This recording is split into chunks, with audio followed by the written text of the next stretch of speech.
muidugi, mul on samamoodi need samad hirmud nagu kõigil on, et ega ma ei ole mingi erand.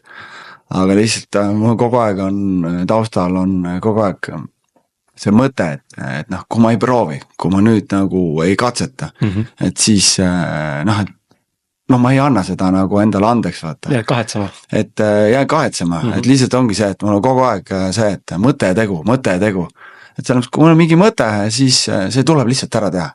Et noh, milleks me siia ilma oleme sündinud, et lihtsalt selleks, et nagu turvaliselt ja nagu vaikselt nagu kuskil teha mingeid asju või siis on see, et tegelikult on see, et nagu kogeme, õpime, areneme, et selles mõttes, et ja mõtlengi, et kui ma ei oleks, ma isegi kujuta ette, kui ma ei oleks nagu tookord neid samme teinud, et siis noh, mis elu ma siis nagu praegust elaksin. Et jaa, et selles mõttes, et ega siis elada sellist elu, ega see ei ole nagu lust ja lillepidu, et tulla niimoodi ära, minna kuskile tundmatusse, et nagu, no mis saab, on ju, no mis ikka saab, et selles mõttes, ega see ära ei sure selle. Et pigem ongi see, et kas sa oled noh, kui sa oled ettevõtlik, vaata, siis pead kogu aeg midagi ette võtma.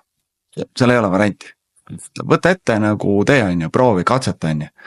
Ja noh, tuleb välja, siis tuleb välja, kui ei tule, siis ega siis alati on võimalik uuesti ju sinna palgatööle või sinna kontorisse tagasi minna, mida iganes, on ju. Aga lihtsalt see mõte, et tegelikult nagu noh, kui sa tahad midagi teha, siis tuleb teha. Midagi ei teha, tuleb teha. Tuleb proovida.